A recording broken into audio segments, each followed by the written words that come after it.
Guten Tag. Sind Sie auch eine Kommission?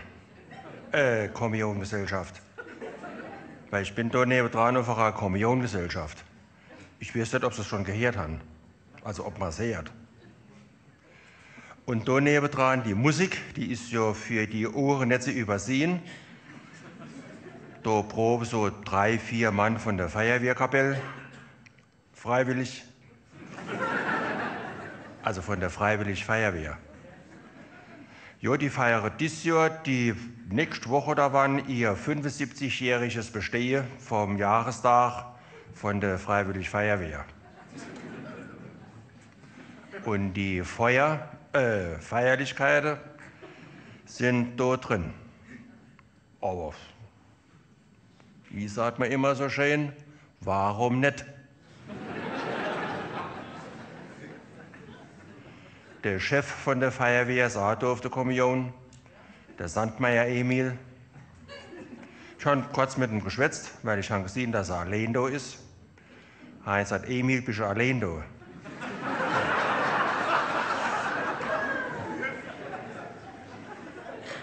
Sagt er, ja, ich bin allein da. Seine Frau wäre aus gesundheitlichen Gründen krank.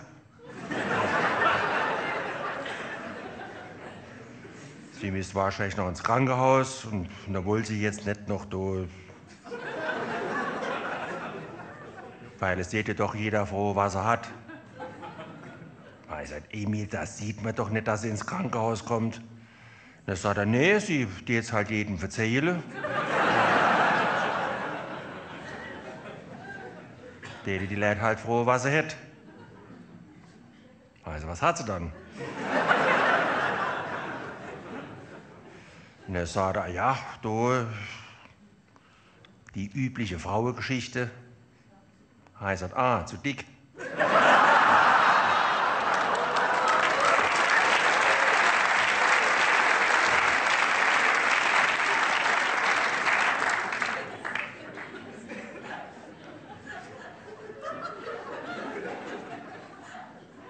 Und er sagt, Emil, Hans, kennst du ein gutes Krankenhaus? Er sagt, ja, städtische. Das ist meine Schwiegermutter gestorben.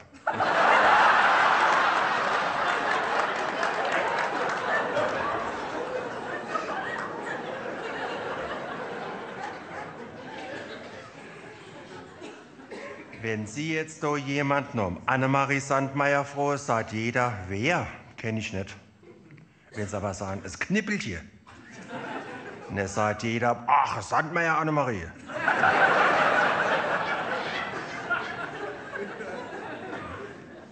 Ah ja, die ist nicht groß, ne? Bisschen unersetzt. Korpulent. Sieht ein bisschen spaßig aus, also. So ein Typ wie Hilde.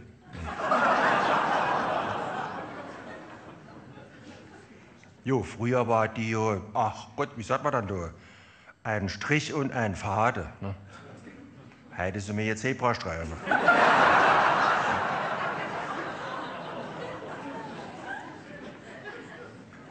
Nee, wirklich, früher war die eine zierliche Persönlichkeit. Ne? Wie heißen da die dünne Frau, die mit so durchsichtigen Kleider in den Märchen nachts durch den Wald hopse. Alle Neune. Was? Hä? Ach ja, Models. Oh. Da sagt mir Herr Becker, ich weiß es nicht. Ne?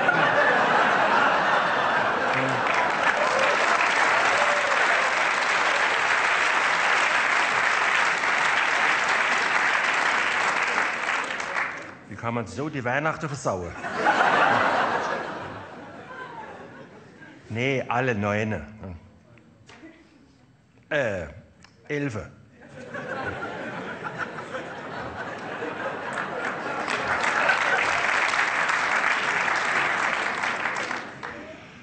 Und wie gesagt, er ist der Chef von der Freiwillig Feuerwehr. Leider. Also der Leiter von der Freiwillig.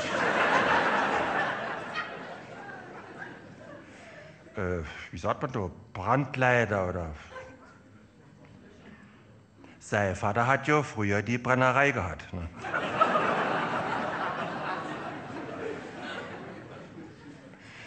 Der Emil sagt, hat er mal gerade vorhin gesagt, er wäre, seit er 15 ist, wäre er bei der Feuerwehr. 50 Jahre wäre er jetzt dabei. Na, der Emil ist 65. Jo, es kommt genau hin. Ne?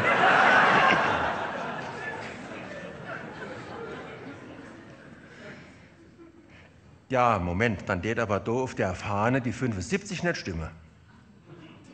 Die ja 10 Jahre zu früh Probe.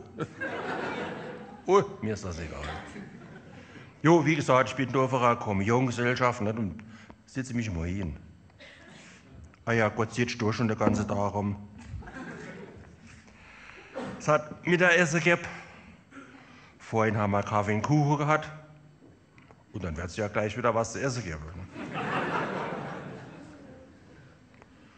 Und dann die ganzen Gespräche da, nicht mein lieber Mann. Haben sich vorhin so ein paar über den Terrorismus unterhalten, da die Selbstmordattentäter.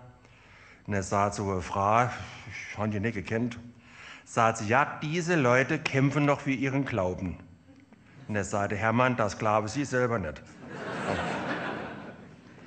Sagt er, meine Ältere haben früher ein Schreibwarengeschäft gehabt. Sagt er, die haben eine Silvester Feuerwerkskörper verkauft. Sagt er, ich weiß, wie man mit dem Zeug umgeht.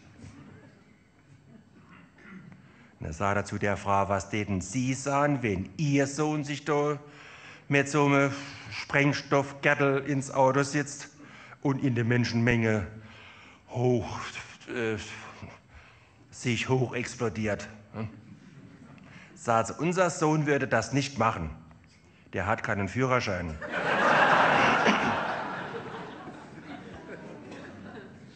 Dann habe ich noch gesagt, ja, und laufen will ja halt keiner mehr.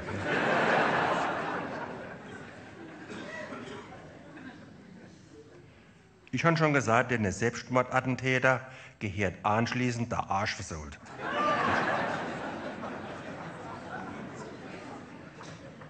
Und er sagte Kohlwerner, ja, wenn man den anschließend noch findet.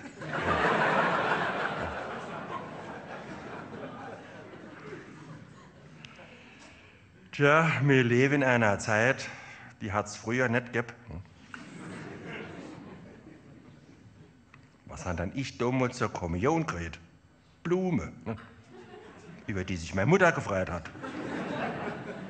Und mittags habe ich mir in der Nachbarschaft Kuchen austragen. Jo, von meinem Onkel habe ich eine Uhr gekriegt, aber das war ja auch keine teure Uhr. Ne? Die hat da nicht lange gehalten.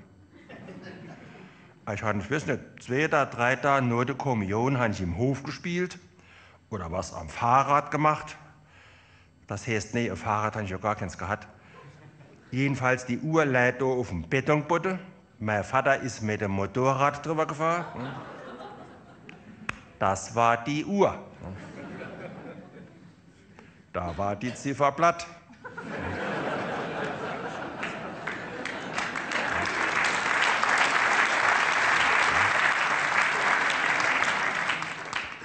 Nee, aber was will man jetzt so einem Bu in der heutigen Zeit zur Kommunion schenken? Die haben ja alles. Beziehungsweise sie kriegen es von der Oma gekauft. Die hat mir heute Mittag, ich weiß nicht was, vor dem Essen oder nach dem Essen, sagt sie hätte ihm Oliver, das ist der Junge, der heute Kommunion hat, dem hätte sie mal, nee, es war beim Essen. Weil sie hat noch gesagt, sie kann so schlecht kauen, ihr Gebiss wäre kaputt. Ja. Also jedenfalls, sie hätte im Oliver mal so 5 oder 6 von den, was sagt man dann da, DVDs da gekauft. Wissen Sie, wo man am Computer so schießen und kämpfen kann. Ne? Und das sagt sie also jetzt nicht als Gewalt. Ne? Die da angreifen, müsste man sich halt wehren. Ne?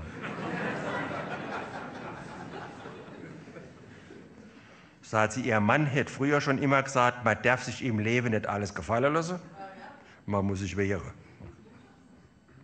Der war Lehrer. Nee, sie sagt, sie findet das mit den DVDs so in der Hinsicht für die Erziehung pädagogisch.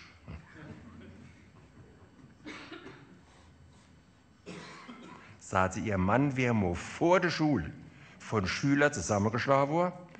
Als Begründung hätte sie gesagt, sie hätte Langeweile gehabt. Ja, das ist, weil die Ältere sich nicht um die Kinder kümmern. Sie sagte, Oliver, der sitzt stundenlang am Computer. Sagte, der hat doch eine Ausdauer. Sagte, mittlerweile erschießt der die all. Sagte, du ist der so gut zu Hand. Nee, da hat gesagt, Oma, schießt du Amo. Ne, sagte, das war gar nicht so einfach. Ne? Einer hätte sie getroffen, aber nicht richtig. Ne? Hat sie gelacht, sagte sie, ich habe dem nur das Bein abgeschossen. Sagte, ich bin bei sowas ja nicht so geschickt. Ne? Aber sagte sie, wenn die Männchen da am Computer abgeschossen wären, sagte sie, die kreischen so grell, das tut ihm ja in der Ohren weh. Ne? Und jetzt dem Oliver jetzt zur Kommunion ein paar Kopfhörer geschenkt. Ich habe heute Morgen vor der Kirche zum Oliver gesagt, und, hast du die Kraft vom Heiligen Geist gespürt? Und er sagte, ja, er hätte 3.000 € geschenkt gekriegt.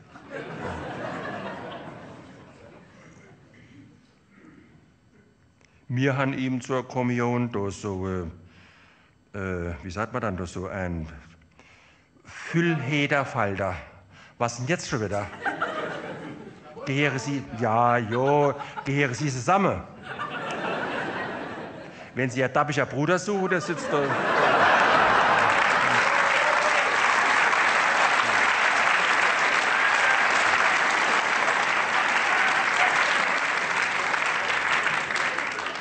Ja, nee, Sie müssen verwandt sein, weil einer allein kann so dumm nicht schwätzen.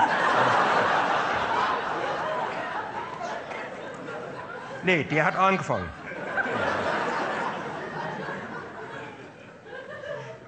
Nee, du so sagt man so, Füllhederfalter. Hüllfederfalter. Nee, wie sagt man dann? Tintehüller. Füller. Sagt Hilde, ja, und wenn er schon einer hat? Heißt, wenn du ihm Geld schenkst, das hat er auch schon.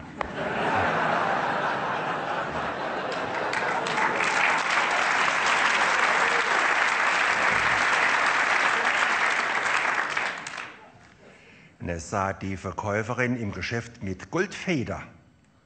Oh, ich sagte, müsste ich aber zuerst noch die Sparkasse überfallen. Von seiner Tante hat er ein Handy gekriegt.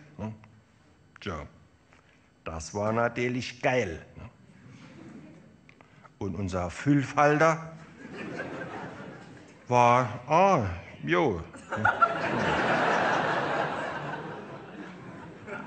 Und im Ecke hat er gelegt. Und dann sagt Roswitha, die Mutter vom Oliver, sagt, ja, die junge Leute schreiben heutzutage ja lieber mit dem Handy.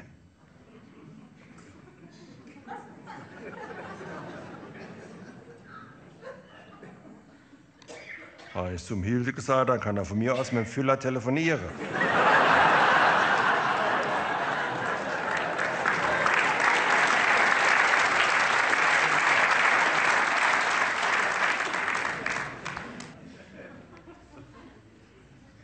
Ich habe mir heute Morgen in der Kirche bei der Kommunionfeier überlegt, da sagt heutzutage kein Mensch mehr was, wenn bei so einer Kommunionfeier Evangelische in der Kirche sind. Ne?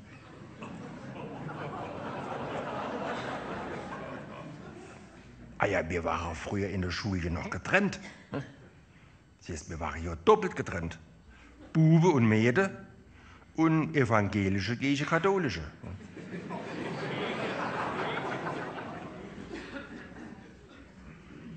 Ich habe vor dem Hilde gekannt, das war evangelisch, ne?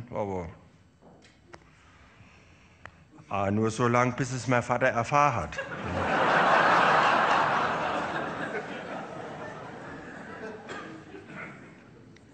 Sag, da kannst du heiraten, aber ohne mich. Und das ist doch heutzutage gar kein Thema mehr, ne? Da diese Mischehe.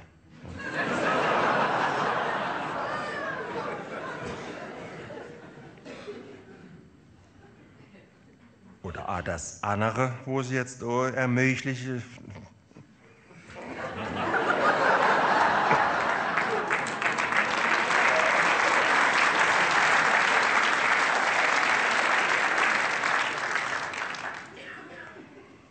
Durch diese, sagt man da, durch diese einheitliche Geschlechtsehe.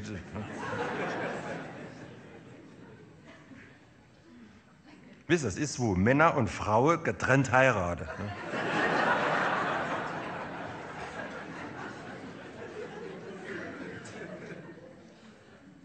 Ja, da kann jetzt zum Beispiel ein Homosexueller eine Schwule heiraten.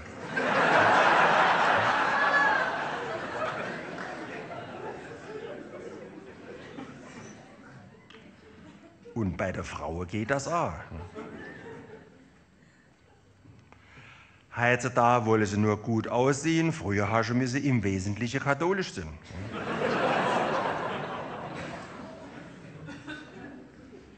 Und da hat man halt geheiratet, weil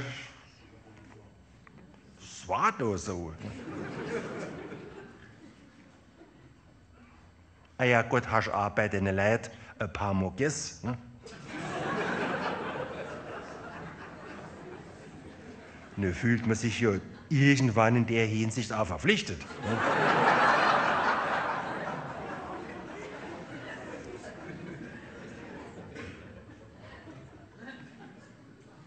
Dann hat es mal eine Zeit gegeben, da haben sie geheiratet, weil sie haben heiraten müssen. Ne? War das modern? Und heutzutage gehen sie heiraten, weil die Ehe dort davor nichts war.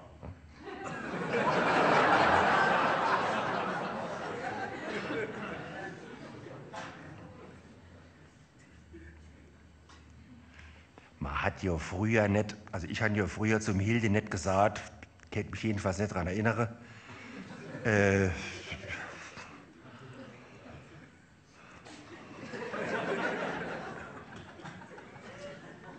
ich liebe dich.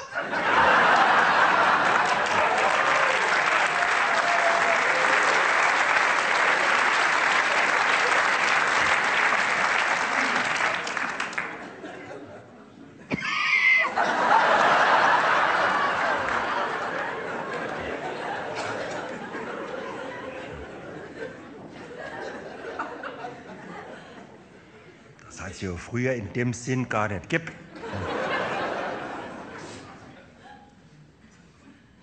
Oder das andere Extrem, wo sie dort die Sprüche machen. Sex im Alter.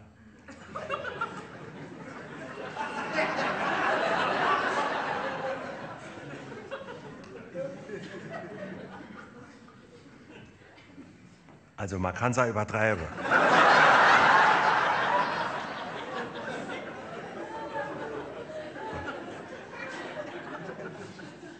Haben die Leute daheim nichts zu tapezieren.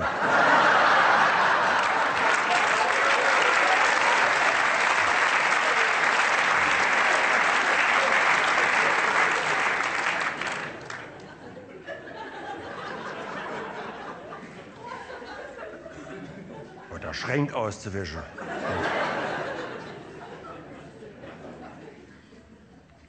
Dort der Oswald Kolle. Der hat im Fernsehen mal in einer Talkshow gesagt, er, der das gut findet. Sex im Alter.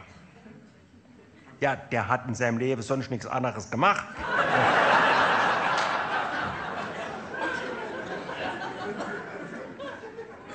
Der hat dort mit seinem Geld verdient.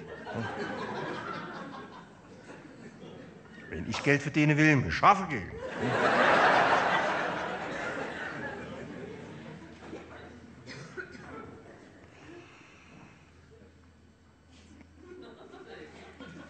wie ich mit dem Hilde...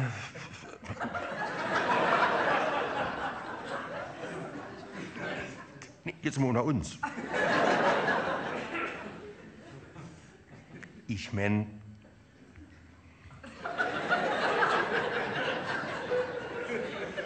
Sind die Tiere zu, ja. Nee, wie ich mit dem Hilde, ja, das letzte Mal.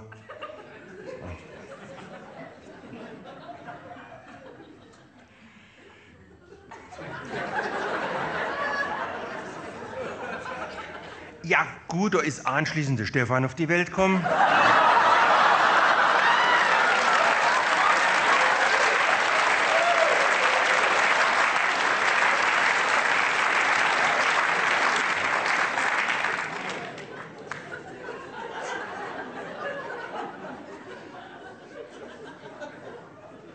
Das war vor knapp 27 Jahren. Jetzt kann ich das ausrechnen.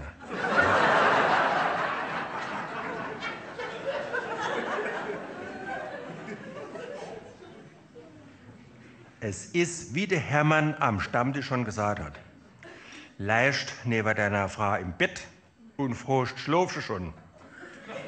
Ne, sagt die Jo.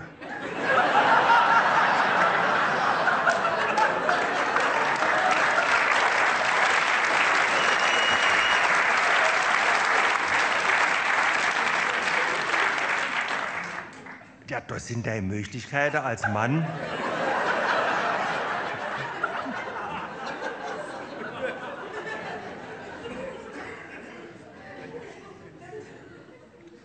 Da ist der Keim erstickt.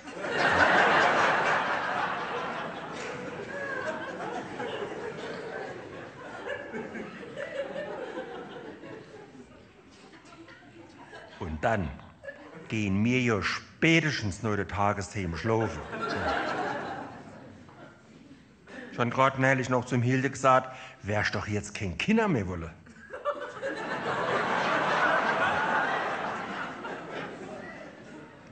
Also, da holen wir uns rechter kleiner Hund.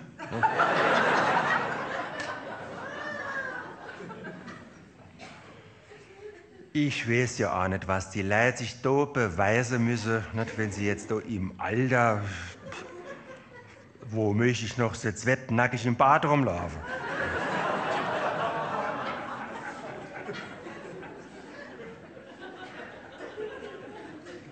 Nee, mir wäre das unangenehm. Ne?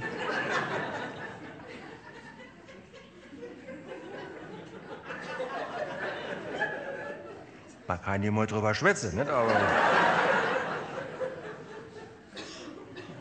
kommt mir doch komisch vor, wenn ich jetzt da mit dem Hilde...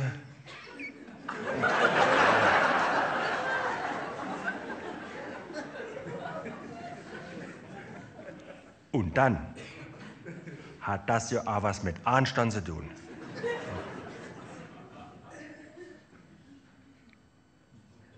Man kann halt nicht über sein eigener, wie sagt man, im Alter wird der Schatten kürzer.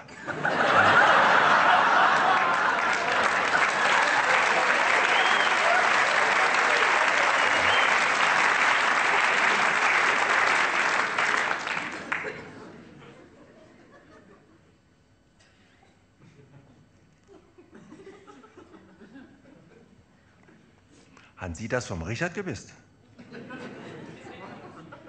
Bäcker Richard. Der schreibt sich aber nicht wie ich mit E, der schreibt sich mit E. Also A mit einer Strichelchen.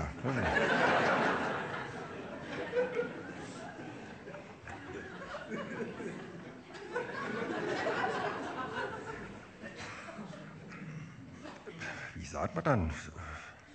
Umleitung oder...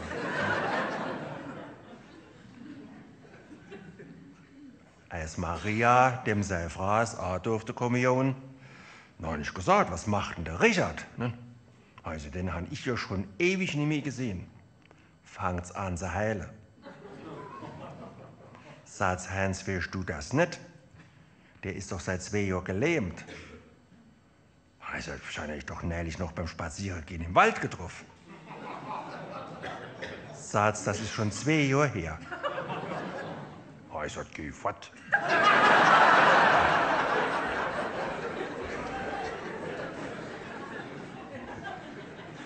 Sagt Heinz, wenn ich dir sage, das sind schon über 2 Jahre her. Ja, da habe ich sie beim Spazierengehen im Wald getroffen. Nicht? Und haben sie noch so ein kleiner Hund dabei gehabt. Ich habe gar nicht gewusst, dass die einen Hund haben. Nicht? Hat noch bei Spaß gemacht. Heinz sagt, Richard, wo hast denn die Rad her? Sagt er, die habe ich vor 40 Jahren beim Tanzen kennengelernt.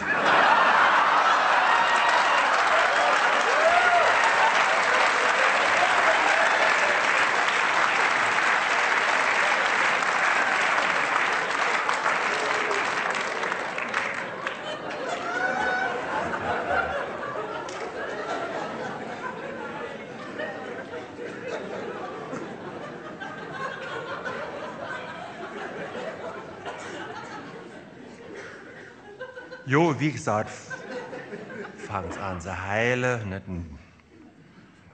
Irgendwann hätte er gesagt, ich glaube, ich habe mich erkältet und kriegt eine Stirnhöhle-Nebenveräderung. Ne? Und in dem Jahr hätte er sich in den Kopf gesetzt gehabt, den Kirschenbaum wegzumachen. Ne? Und er sagt, Maria, ich habe noch gesagt, jetzt lass doch um Gottes Willen den Kirschenbaum stehen und wart, bis du gesund bist. Sagt aber, kennst du den Richard?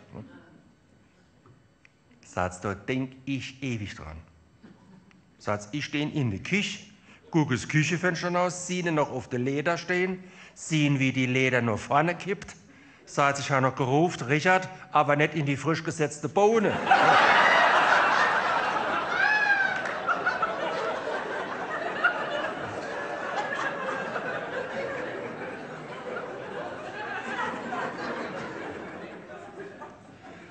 Satz und passiert was.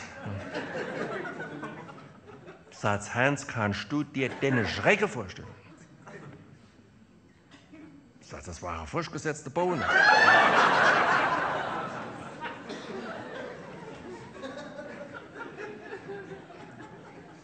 Jo, ne, wäre dabei so unglücklich gefallen, ne, wäre vollkommen querschnittsgelähmt. Ne.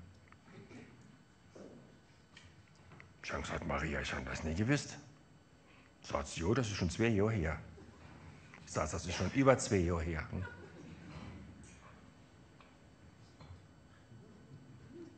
Sagt, ich habe mir damals noch gedacht, der da hat sich ja weiß sämtliche Knochen gebrochen. Aber sagt nichts. Aber wir hat querschnittsgelähmt. Jo, sagt er, wir seit über 2 Jahren Pflegefall. Ne?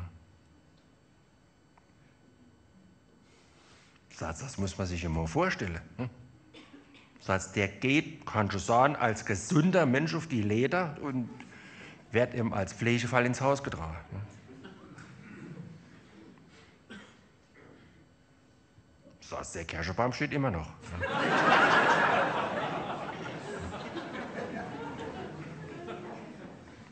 Und er saß noch, Heinz, war das jetzt wert? Jo, das wäre ein gesunder Kirschenbaum. Ne? Sagt, ich habe gerade die Feuchtwoche Kirsche ingekocht. Ne? Sagt, wenn er wolle, das esse ich mir ja nicht alles. Ne? Und dann sagt, wenn mir Kirsche Pannekuchen mache, sagt der Richard kann das ja nicht essen, nicht? Weil die Kirsche wäre nicht entsteint. Ne?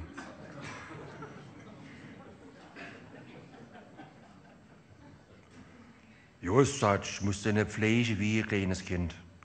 Füttere, Wäsche, Wiegele. Nicht?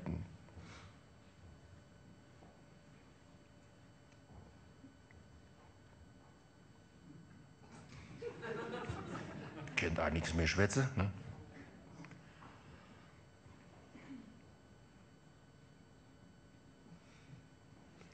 Jetzt hätte sie schon überlegt, künstlicher Darmausgang zu legen. Hahn und Darm. Ne? Weil sagt, die Plastikbeutel zu wechseln, ist halt nicht so eine Sauerei wie immer das mit den ganzen Windeln.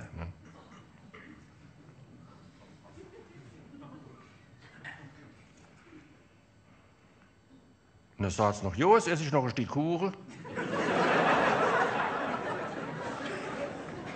Dann gehe ich wieder heim. Dann sagt's, was will ich denn machen? Dann sagt's noch, Hans, ich kann's als manchmal nicht mehr sehen und hören. Heute Mittag wäre ihre Schwester bei ihm. Ne? Und dann sagt's noch, Hans, ich will bestimmt nichts Schlechtes für den Richard. Ne? Aber sagt's, manchmal wär's besser.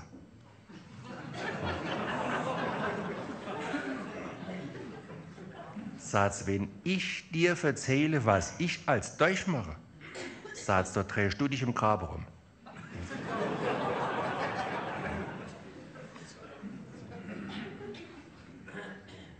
Jo, es hat gesagt, das wäre Sauerkirsche.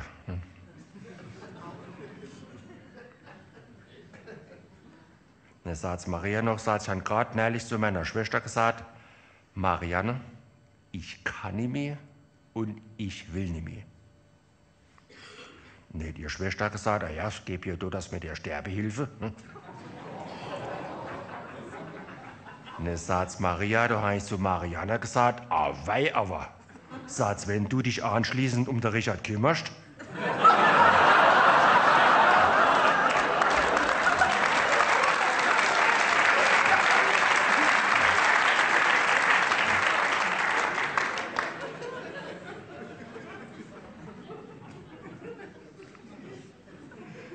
Und er sagt noch, wie hat's gesagt? Ich bin immer auf das Leben nach dem Tode gespannt. Also wenn der Richard mal tot wäre.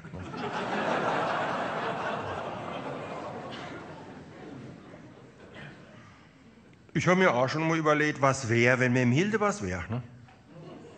Wenn sich das Bein bricht oder alle zwei. Ne? Müsste ich halt eben aufräumen, abstauben, ne? Putzen. Wäsche, kochen, Büchle. Ne? Gibt man sich vor wie so eine Hausfrau.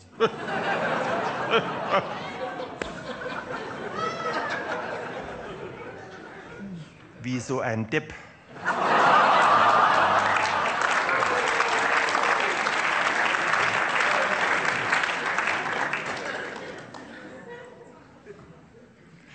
Ne, sagt's Maria noch, sagt's, wie sie damals die Tochter von Neubauersch auf dem Zebrastreifen tödlich überfahren.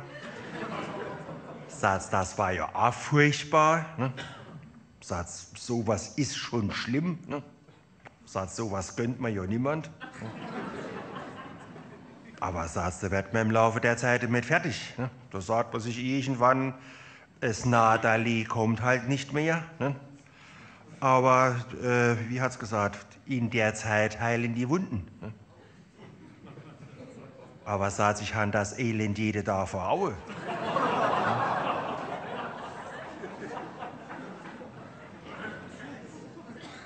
Sagt's, und du weißt, der Richard ist zäh. Ne?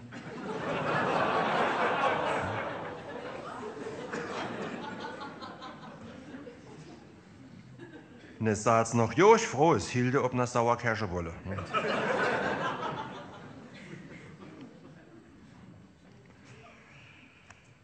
Tja, was will man in so Situationen aber auch sagen? Ne?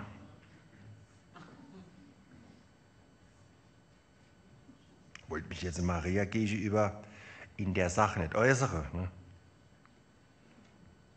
Esse halt kein Sauerkirsche.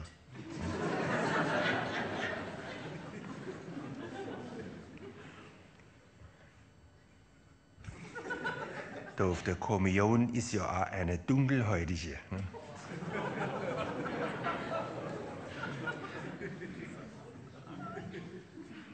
Also kenne ich ja. Ne? So dunkle Haut, ne? So braun, also dunkles Braun. Wie soll ich denn sagen? So, wir haben immer die eine Sorte Nussschokolade. Halbbitter. Und so ein dunkles Braun. Also ohne die Nüsse. Ne?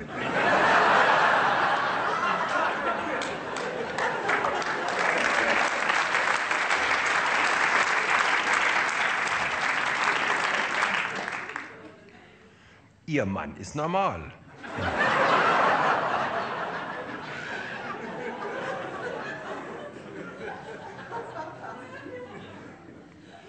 Ich habe zum Roswitha schon gesagt, ich gesagt, Samo, ist das eine Mulatte? Und er sagt, ach was, sagt, das ist eine Cousine vom Horst.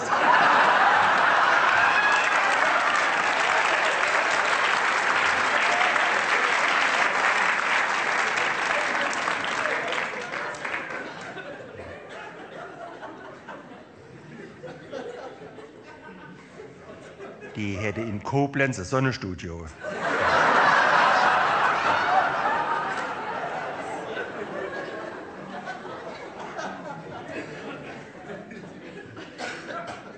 Ja, unser einer, Sie wahrscheinlich auch, passt auf, dass man nicht aussieht wie ein Neger. Ne? Und die tun das regelrecht provozieren. Ne? Ja.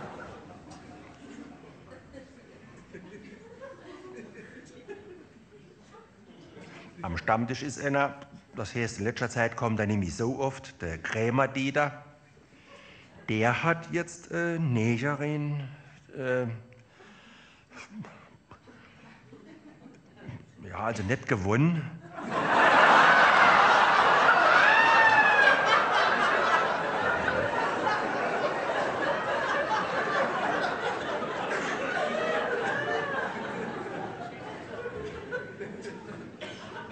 Kauf. Ne? Ich weiß nicht wo. Irgendwo da unten auf dem Schwarzmarkt.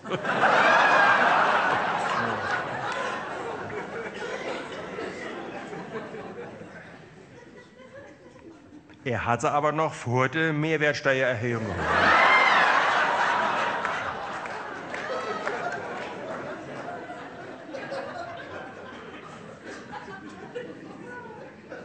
Ah ja Gott, herrsche überall von billig und günstig und Schnäppchen.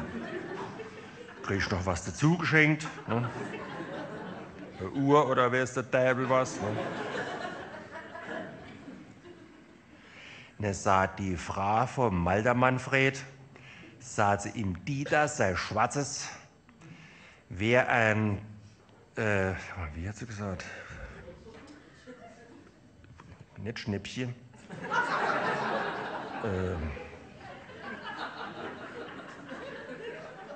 Flittchen.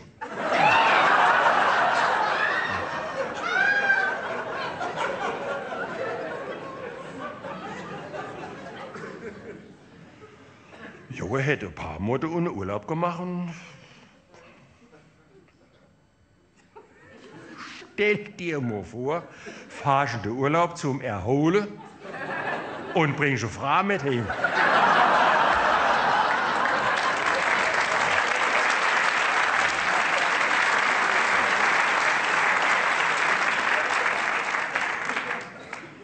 Das ist doch, wie sagt man da, ein Tropfen auf den heißen Stein, oder ich weiß es nicht. Ne? Ich habe am Stammtisch schon zum Dieter gesagt, ich gesagt, sag mal, wenn es im Schlafzimmer dunkel ist, die findest du ja gar nicht.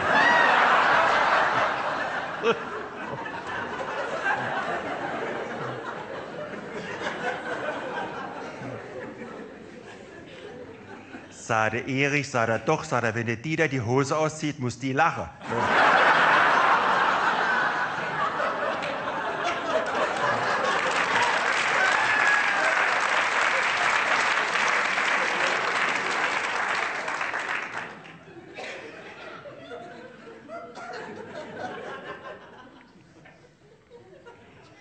Mal lacht. Der Dieter sagt, das wäre alles gar nicht so einfach. Sagt, die fängt jetzt an, unsere Sprache zu lernen. Sagt, aber hätte ich denn das gedenkt?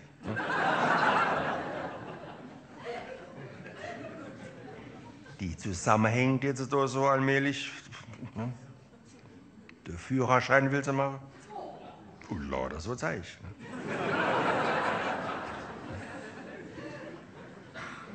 Sagt er, und das geht ja alles zu Lasten vom Haushalt.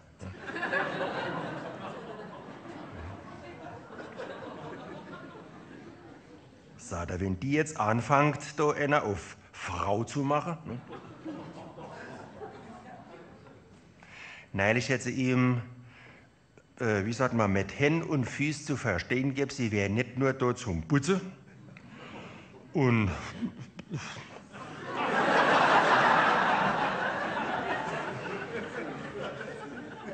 die Pflichten. Ne? Sagte die da habe ich zu der gesagt, sagte, sie hat sie nicht verstanden. Ne?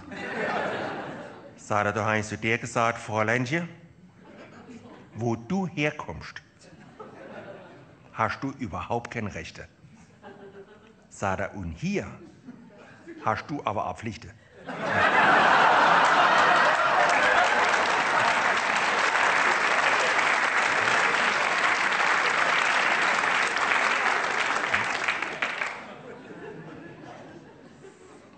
Sagt er, da holt man es aus dem Urwald. Ne? In die zivile Bevölkerung. Ne? Sagt er, und wenn ich ein bisschen laut bin, fangen sie an zu heulen. Ne? Sagt er, und dann bin ich immer gutes Mann. Ne? Ja. Aber sagt er, das weiß die ganz genau. Weißt du, so nur dem Motto, der Mohr hat seine Schuld erkannt.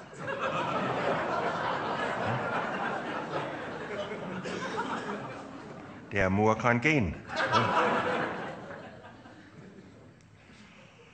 So, dann gehe ich mal, sonst fange die wirklich noch ohne mich an zu essen.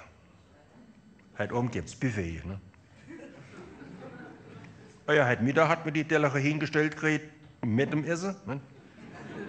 Und heute Abend muss man sich die Teller halt holen ohne Essen. Ne? Jos, was wieder hat schon gesagt, sagt Hans, ihr könnt euch heute Abend ruhig ein bisschen Essen mit heimnehmen, weil es bleibt ja doch immer so viel übrig. Ne? Irgendwo der Pappendeckel Teller stehen und Frischhaltefolie. Ne?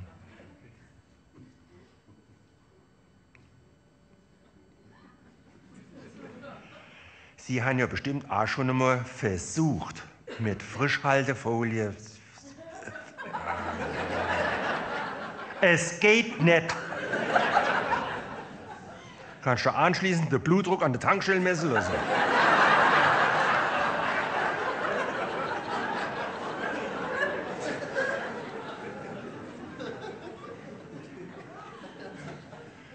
Ich vermute, dass die Frischhaltefolie einen Nervenarzt davon hat. Dem sei Praxis schlecht gegangen ist.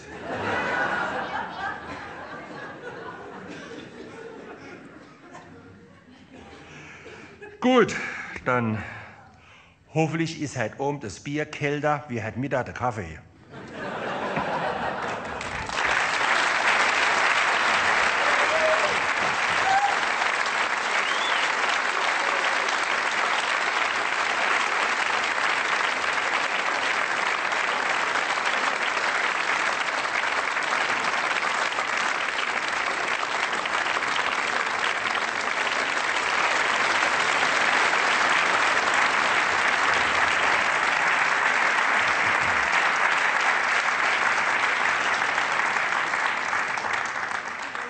So, für heute haben wir genug gegessen.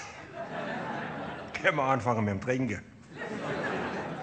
Ich habe zum Hilde schon gesagt, wir müssen mit dem Essen aufpassen, dass sich das ja, rendiert. Ja, so Chain kostet ja auch Geld. Ich habe damals beim Dörfler Richard an seinem 70. eine Flasche Sekt geschenkt. Ich habe es damals so im Magen gehabt, ich konnte nichts essen und nichts trinken. Und kannst du nicht oben sagen, gib mir den Sekt wieder mit heim.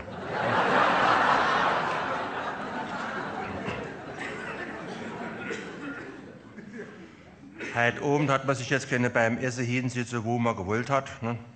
Hast auch keine stehen bleiben.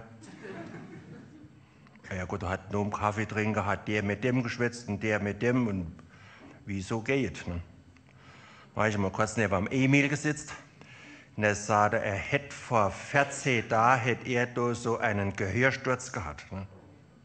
Hätte jetzt da das Pfeife im Ohr. Sagt er, das wird ständig permanent Pfeife.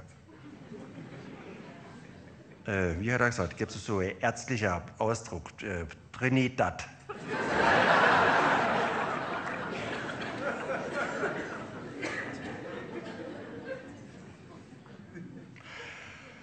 Ach, siehst du, jetzt habe ich der Emil gar nicht gefreut wegen ihrem 75. Ach so, jetzt passen wir auf. 75 und 65 sind, naja, 140. Da wäre der Emil 140. Also entweder wäre es die Feuerwehr oder der Emil nicht wie alt er ist. Ne? Heute Mittag haben beim Kaffeetrinken die Kuchen auf so Tische gestanden. Da war eine Frau, die ist um die Kuchen herum geschlichen. Hast du gemeint, es wäre Gift? Sagt sie wird nur durch das Vollwert Küchezeug essen. Das wäre so gesund. Ich sag, aha. Jo, was hast du gesagt, was da drin wäre? Roggenmehl und Hirseflocke.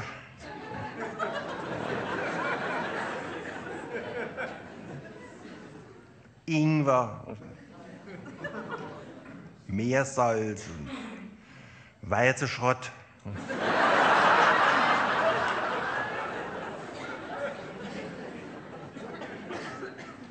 Und Süße, die sie mit Honig. Hab ich gesagt, da fehlt dir nur noch die Zündschnur.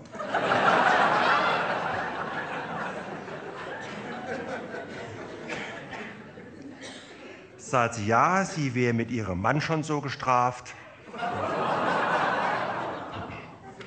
Der Herr Zucker. Die hat ausgesehen wie das Zeug, wo sie ist.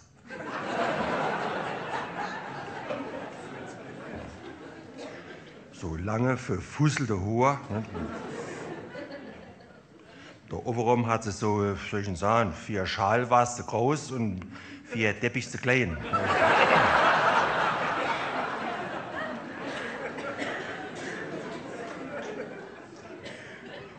Irgend so gehäkelter Fetze. Ne?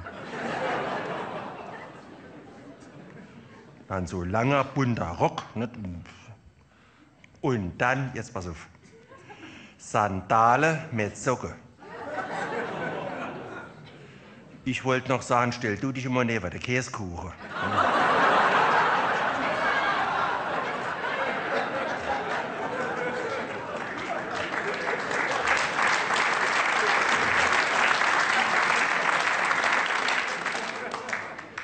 Sagte der junge Mann, der wo heute Morgen in der Kirche Geige gespielt hat, das ist mein Sohn.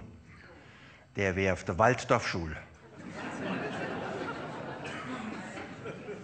Na, ich gesagt, da müsst ihr ja im Ruffing Franz seinen Sohn kennen, weil der ist auch behindert.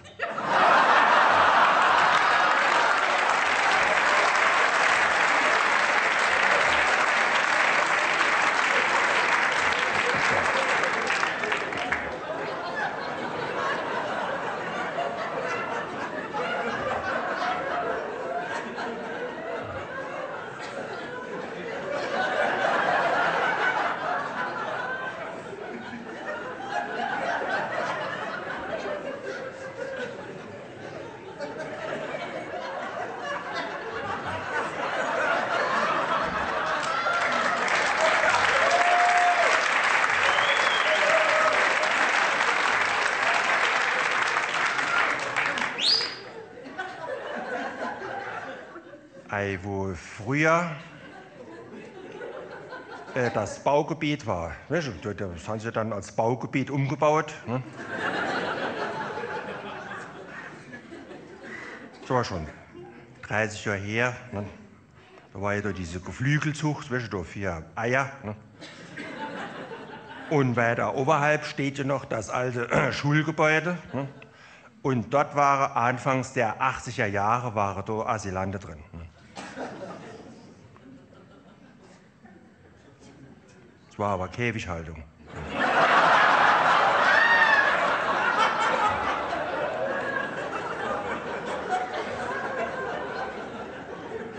Also, die Geflügelzucht. Ne?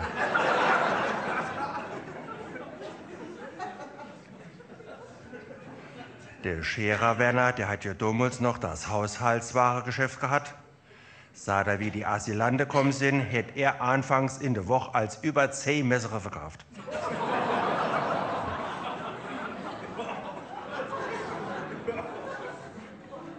Also an die Einheimische.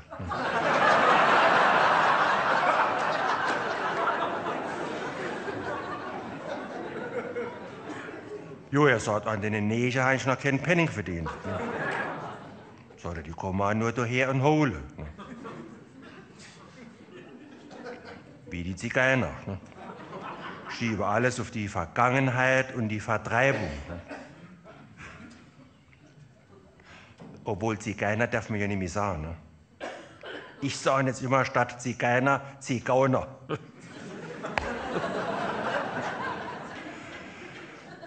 Wie nennen die sich? Roma. Ne? Doofen alte Campingplatz in der Welt. Ne? Die wollen aber weiterziehen oder müssen weiterziehen. Hauptsache sie ziehen weiter. Ne?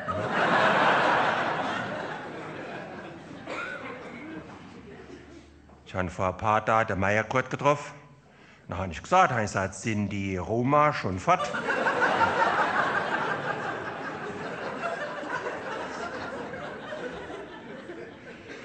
Sagt der Heinz, das kann ich dir nicht sagen. Sagt er, ich kann dir nur sagen, dass unserem Jessica sein Fahrrad fort ist.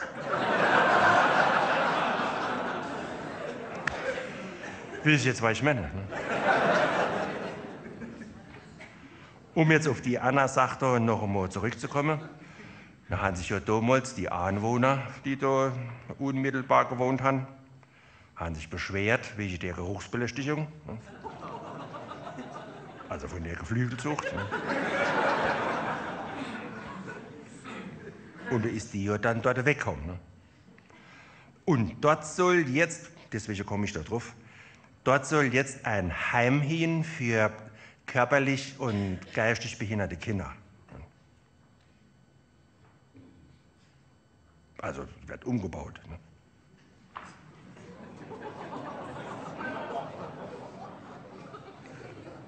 Und das ist ja, kann ich sagen, jetzt nicht Stadtmitte, aber Mitte in der Stadt.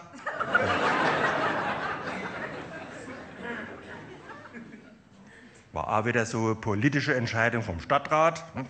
Die eine haben so gesagt, die andere haben so gesagt. Und so kommt es jetzt auch.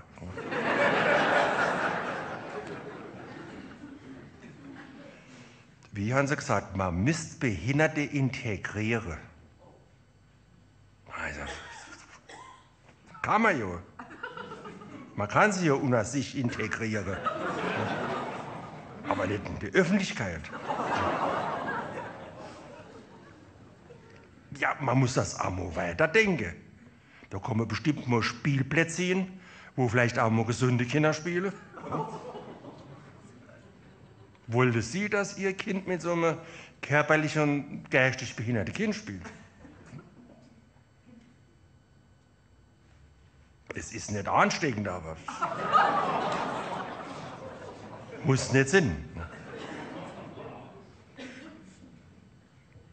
Natürlich müssen die in der Hinsicht betreut werden. Kannst die ja nicht auf sich stellen, aber nicht mitten im Ort.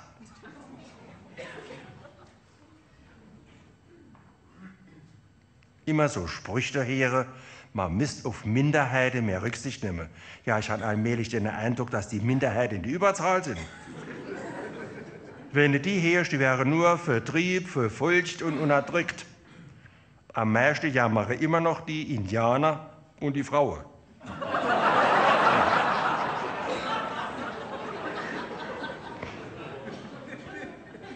Will ich Ihnen gerade was erzählen? Mir hat neulich einer gesagt, sei Frau tät daheim nicht jammern, im Gegenteil, das muss gemacht werden und so wird's gemacht und so und so. Na, ich sag, du musst aber, ne? Ja. Also wenn du da nicht aufpasst, kannst du die Oberhand aber gleich abgeben.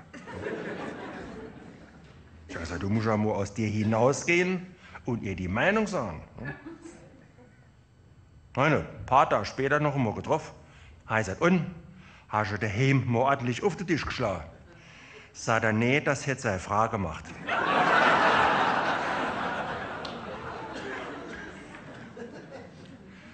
Und er sagte noch, Heinz, jetzt mal unter uns 4 Aue. Sagt er tät das nicht gut finde, dass man Frauen nicht schlagen darf. Also er sagt, keine Schlägerei. Ne? Also, dass die zurückschlägt.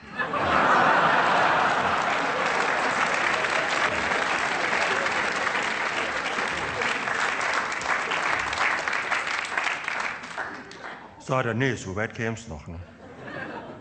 Nee, er sagt so, dass er merkt, bis hierhin und ne? Bis hierhin und ne? Wie beim Hund, wenn man sagt, pfui. Ne?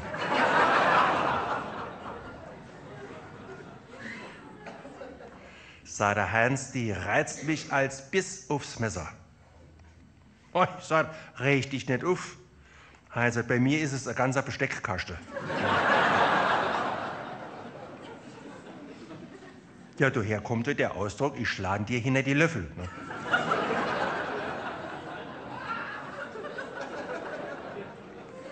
Oder sie gibt den Löffel ab. Ne?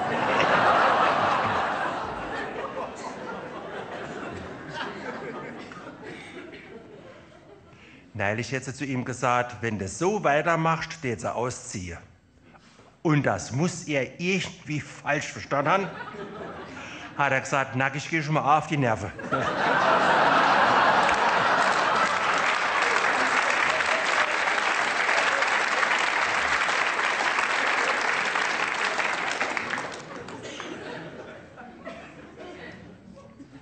Es Hilde kommt auch als mit so Schnapsidee. Sagt, ihr Männer müsst mal die Kinder kriegen.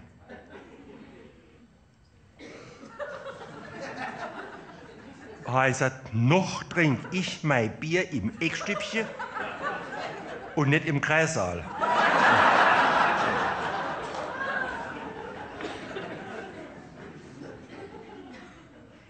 Ja, du musst daheim aufpassen, dass du, soll ich denn sagen, dass man sich in der Hierarchie dorthin stellt, wo oben drüber keiner mehr hinpasst.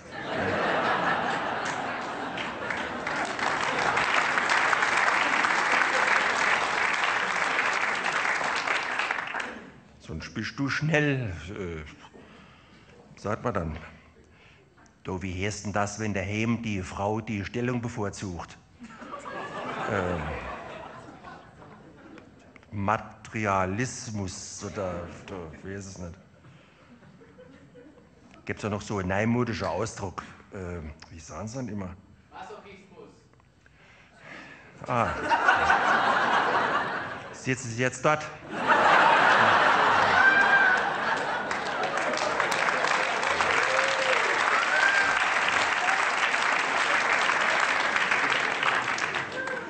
Nee, wie sagen Sie dann? Gütertrennung.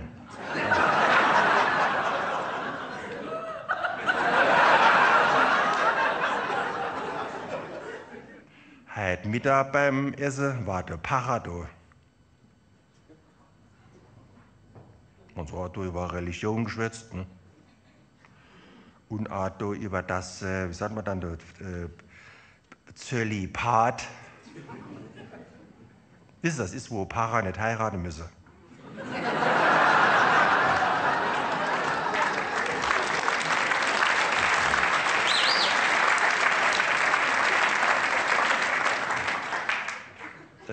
Wie sagen Sie noch dazu? Gottes Segen.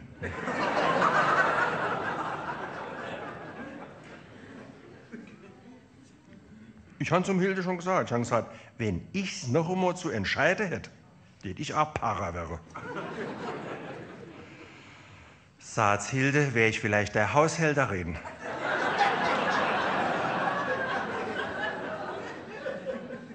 Hi, sagt Jo, und der Stefan ist der Messdiener.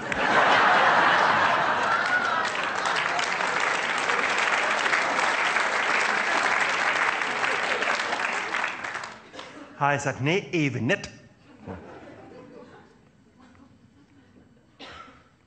Und dann haben sie noch da über die Schande der einzelnen Völker geschwätzt. Weißt du, wo die sich da solchen Sachen für den Rest vom Leben ein Kreuz ans Bein gebunden haben? Ja, zum Beispiel die Italiener. Ne? Also die alte Italiener, ne? Die Römer. Ne?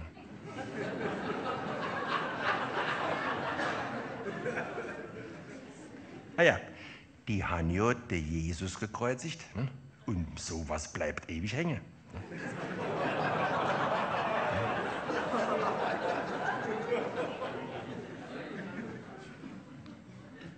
Deutschland, Zweiter Weltkrieg. Ne? Gut, es ist Geschichte. Ne? Die Vernichtung von dem Antisemitismus. Ne? Das ist und bleibt, soll ich sagen, eine buchstäbliche Träne im Knopfloch. England, Fußball-Weltmeisterschaft. 1966, das Tor, wo keins war. Im Leben war das kein Tor.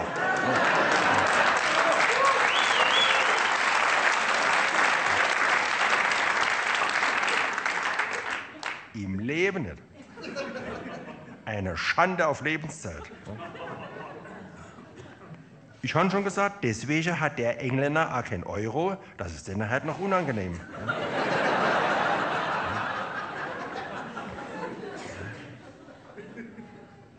Holland, wenn sie im Sommer mit ihren Wohnanhänger über unsere Autobahnen fahren. Tja, so hat jede Nation ihr Schandfleck.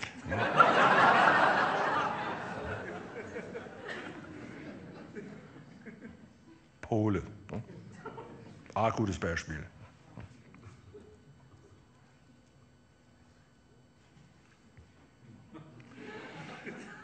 Gut, das ist jetzt keine Schande, Klau ist ja Krankheit. Ne?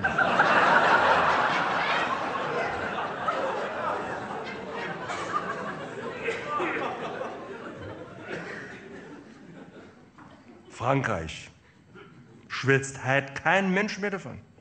Was haben dann die damals während der Revolution? Ne? Tausende mit dem Fallbeil aufgehängt.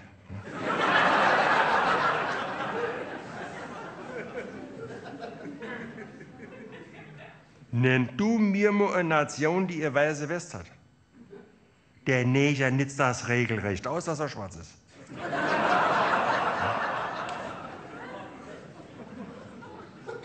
Weil er genau weiß, er ist ein Neger. Der setzt seine Hautfarbe in wie ein schwerbehinderter Ausweis.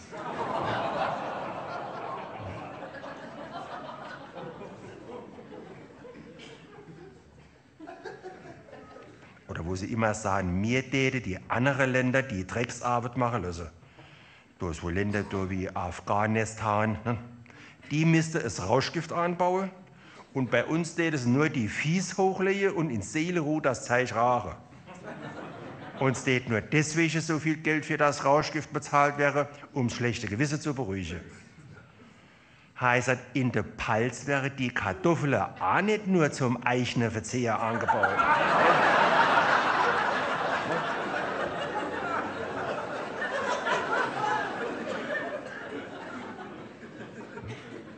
Irgendwann machen sie dir noch Vorhaltungen, weil du Kartoffeln isst. Die drehen dir aus Kartoffeln einen Strick.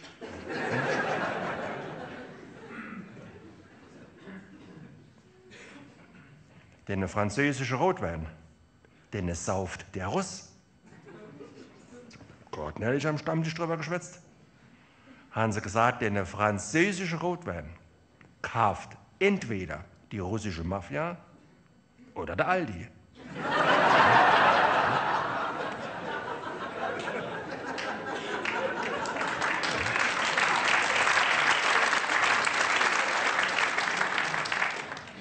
Das kommt alles da von dem internationalen Import, Export. Ne?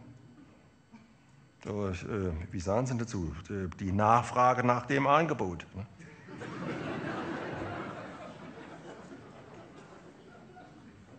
Oder der Araber, was der alles kauft. Ne? Alles. Der Araber hat Geld wie Gott in Frankreich. Der Araber hat so viel Geld, der könnte sein eigenes Öl kaufen.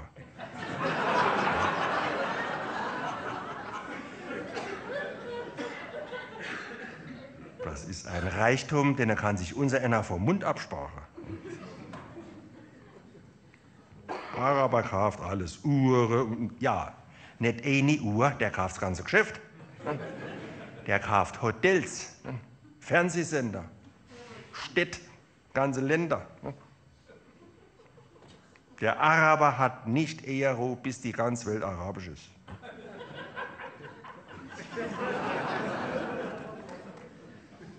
Ich habe schon gesagt, Italien heißt dann Arabiata.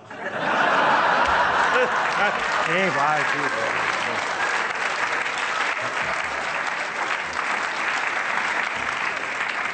Nee, es war jetzt nur so.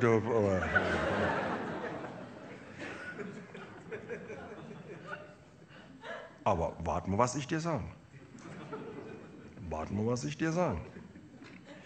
Die sind über Nacht mit ihren Kamele schneller da, wie du dich herumdrehen kannst. Und dann heißt es wieder, ja, wir haben das nicht gewusst.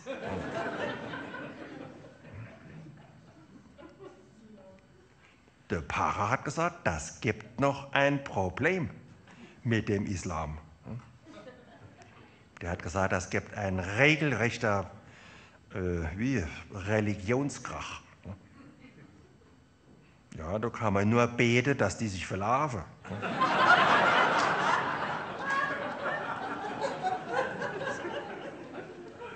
Wenn sie sich auf den Weg daher machen. Der Para sagt, das gibt dann wieder eine ungleiche Auseinandersetzung, wie damals schon, wie da gesagt, da mit den zwei David gegen Goliath. Ne? Nur, dass in dem Fall, und das sage ich dir, der Goliath hingeht, ihm David an der Backe schlägt, dem die Schleuder abholt und sagt, für dich ist ab heute 5-mal am Tag da hinten Osten.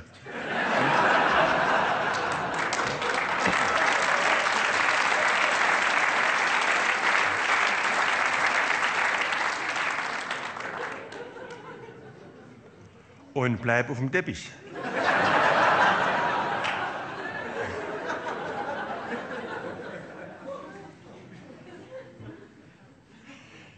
Glauben Sie, dass man mit dem Teppich da fliegen kann?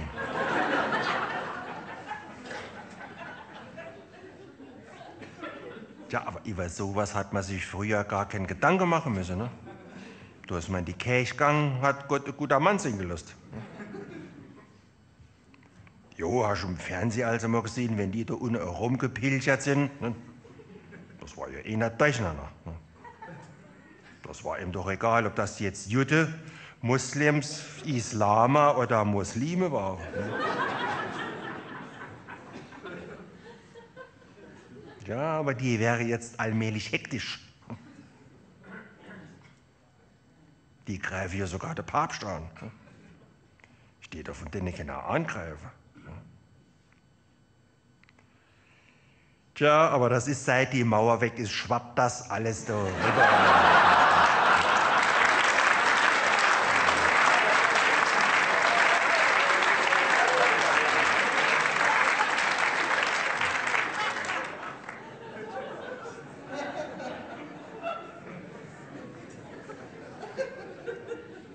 Der Para sagt, da treffen dann Kulturen aufeinander. Oh, ich sagte, jo, Kulturen. Er sagt, Kulturen, die haben mir daheim in die Joghurt gerührt.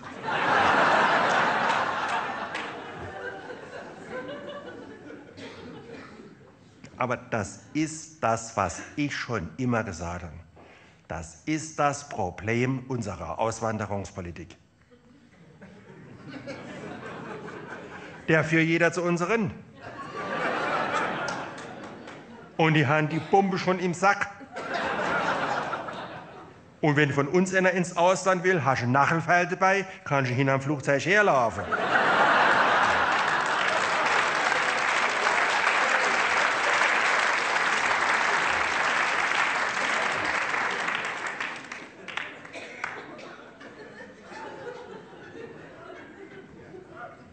Einbürgerungstest, ja. Wenn die Modosen ist es zu spät. Ich tät die da ohne Teste.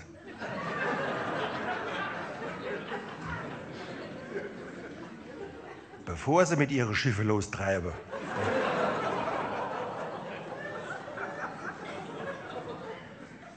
So Fragen wie, sind Sie wasserdicht? Ne?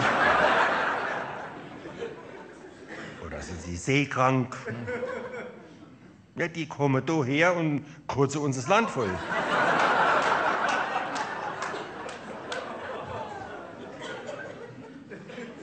Breche die Gesetze.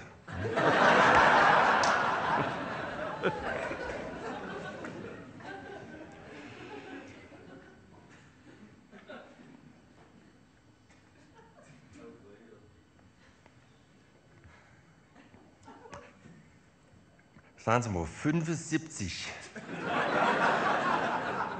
weniger 65 ist doch 10.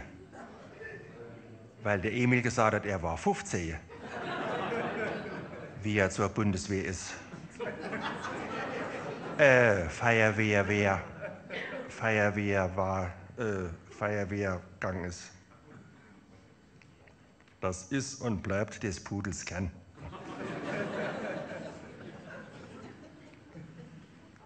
Der Emil hat vorhin durch die Kommunion mit ihnen zusammengestanden.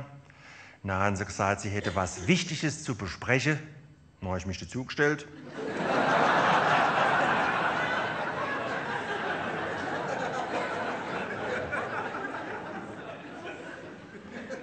Und da haben sie dann doch über was anderes geschwätzt. Ne? Ne, sagt der Anna da, sagt er, ich weiß nicht, ob das noch Verwandtschaft ist vom Roswitha, ist egal. Sagt er, sie hätte früher in der DDR gewohnt, also wie die Mauer noch gestanden hat. Also wie die DDR noch Oste war. Ne? So jetzt alles Weste. Ne? Ah ja, Oste ist ja jetzt viel weiter da hinten irgendwo. Ne? Ganz da unten. Wie sagen Sie denn dazu? Der Nahe Osten. Ne? Jona hat er erzählt, wo sie überall schon Urlaub gemacht hätte. Ne? Vors Jahr hätte sie zusammen mit seiner Frau Kreuzzüge gemacht. Ne? Kreuzfahrten gemacht. Ne? Und da hätte sie abends beim Kapitän gegessen. Na, ich noch gedacht, der wird sich schön bedankt haben. Ah ja, mit dem Busfahrer darfst du während der Fahrt ja auch nicht schwätzen.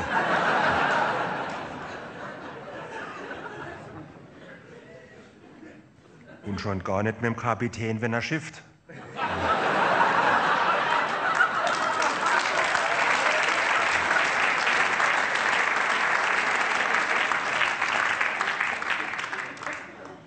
Ich habe nichts gesagt.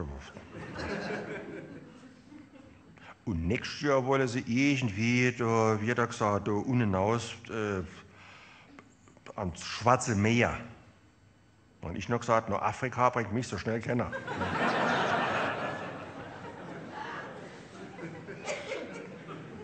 Und er sagt, der Anna da, so ein bisschen überheblich, sagt er, Sie glauben ja gar nicht, was man da erlebt, wenn man so eine Reise macht. Ich sag, doch. Also der Kollege von mir, der hat Urlaub gemacht mit dem Auto. Da hat er damals seine Musik-CDs mitgenommen. Heißt, wie sie da unten im Urlaub angekommen sind, hat er doppelt so viel CDs gehabt wie vorher. Und er sagt der Anna, wieso denn das? Ich sag, die sind über den Brenner gefahren.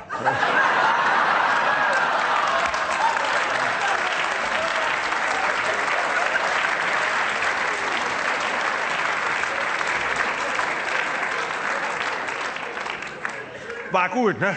Ha?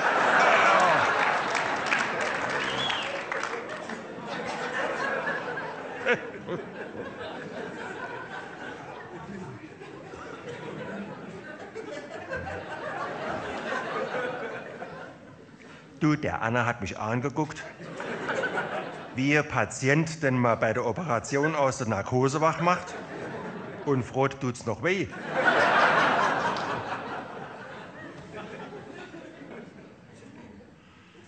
Da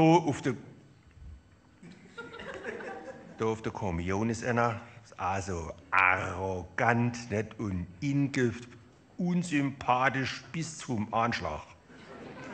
Tatsächlich ist er Ingenieur, aber vom Gefühl her ein Dummschwätzer.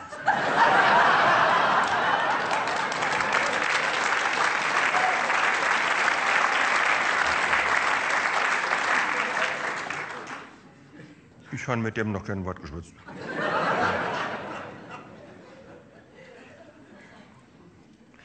Da mit den ganzen Temperaturen, da, dass das da alles wärmer wird, sagen Sie, das käme da von der Klimaveränderung. Ne? Ich weiß es nicht. War doch neulich im Fernsehen ein Bericht, ne? Wo sie gesagt haben, die Pole täten schmelzen.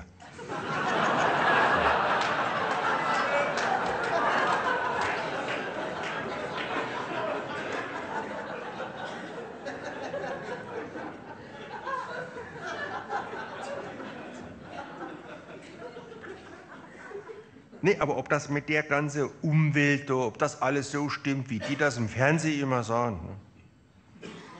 Die haben ja schon vor 10 Jahren gesagt, die Umgehungsstraße käme. Bis heute noch nichts passiert. Temperatur. Temperatur hat es früher schon gegeben. Der Mensch muss das immer alles da übertreiben. Das hat damals alles angefangen da mit dem, wie heißt denn das, wo so ein Haufen Geld kostet? Trennkost. Weißt du, wo die Dose und Flasche, das Papier, Pappendeckel.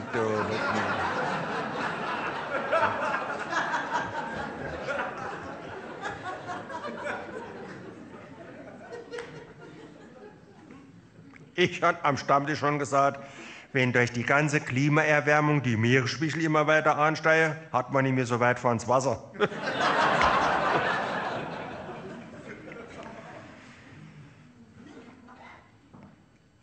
Man muss es aber auch mal so sehen, wo sie immer sagen, da mit ihrer Emissionsschadstoffausschüttung.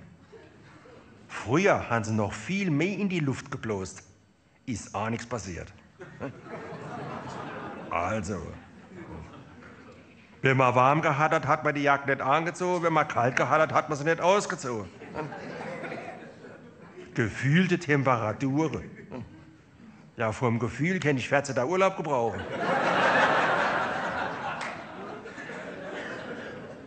Aber tatsächlich habe ich nur 8. Dort der erhöhte Eintritt ins Rentealter, das ist ein Klimawechsel.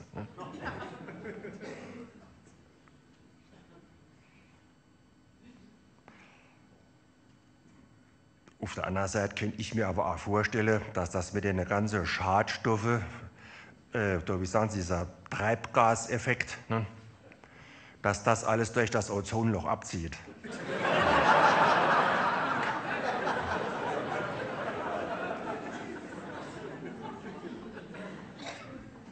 Jo, soll sich die Experte drum kümmern. Unser einer kann da ja nichts dran machen. Ne? Oder der Amerikaner ist ja bei allem immer gleich dabei. Ne? Da sehe ich in Zukunft sowieso schwarz.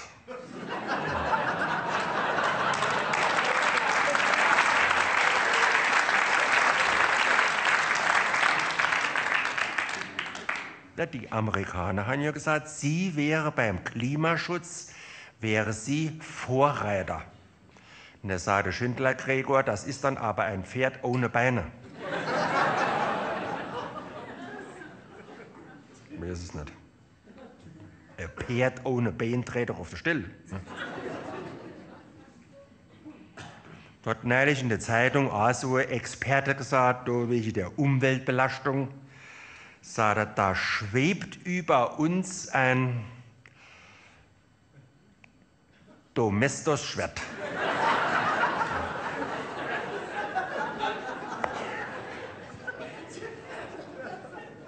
Ich weiß nicht, wie er das gemeint hat. Vielleicht, weil die ganzen Putzmittel so scharf sind. Oder,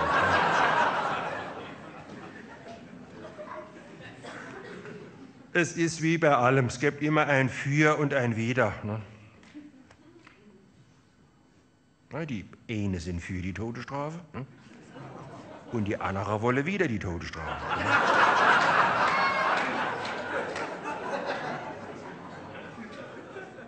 Ja, Sie lachen. Auf der Welt sind die Länder, die die Todesstrafe haben, in der Mehrheit, in der Überzahl. Und da macht man sich schon seine Gedanken. Ne? Muss ja Grund geben. Ne?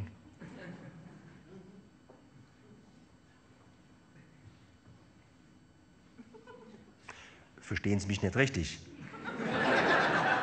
Ich bin nicht für die Todesstrafe. Ne?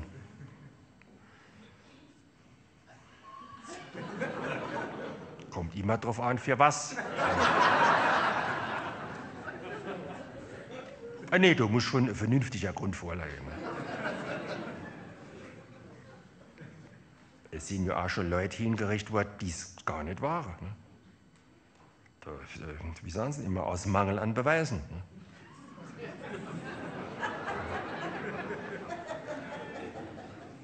Gibt es auch so einen Fachausdruck, Kunstfehler. Ne? Gibt ja auch verschiedene Todesstrafen, ne? So, das mit der Giftspritze, so, ne? Ein elektrischer Stuhl oder Aufhänge. Ne? Gut, man muss es auch so sehen. Nehmen wir mal an, die merken, der Verurteilte vertrat das Giftzeichnet. Ne?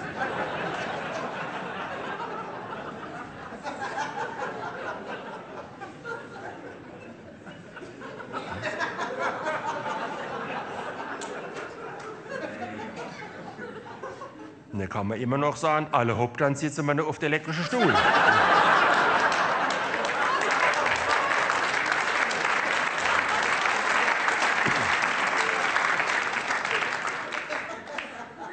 Bevor uns die Falltier verkotzt.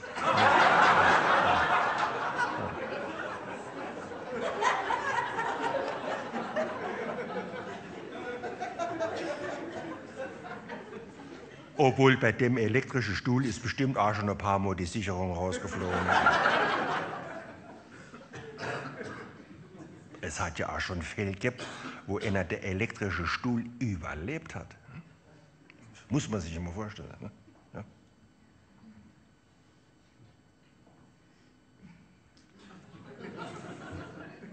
Der braucht doch für den Rest vom Leben keine Batterie mehr zu kaufen. Ja. Gut, nee, aber ja, gut. Der lutscht eh nur am Akku, ist der voll. Ne?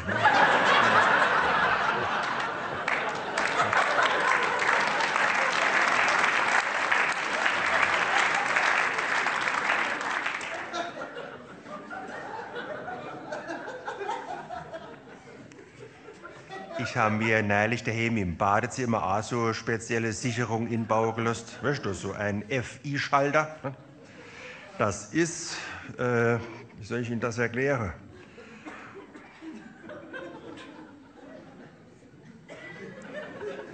Damit der Strom schneller rausspringt. Ah ja, stell dir mal vor, es sitzt einer in der Badewanne, dem anderen fällt der Föhn ins Wasser.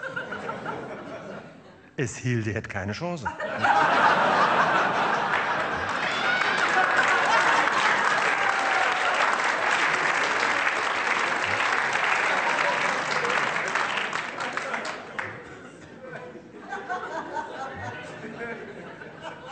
Aber du mit so einer speziellen Sicherung.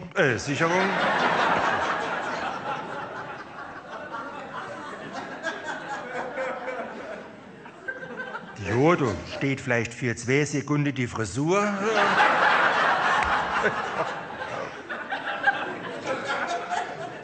Wie ein Frottehandtuch. Ne? Vom Herr Hoffmann persönlich gestärkt. Und eine Stuppe von der Badewanne hängt an der Decke.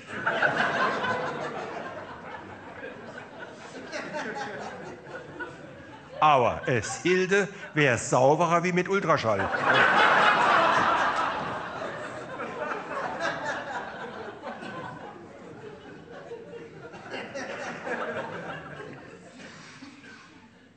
Um jetzt nochmal auf die Todesstrafe zurückzukommen. Wir gehören zu den Ländern, die die Todesstrafe nicht haben. Ne? Wir sind dort auf andere Gebiete, soll ich Ihnen sagen, fortschrittlich. Ne?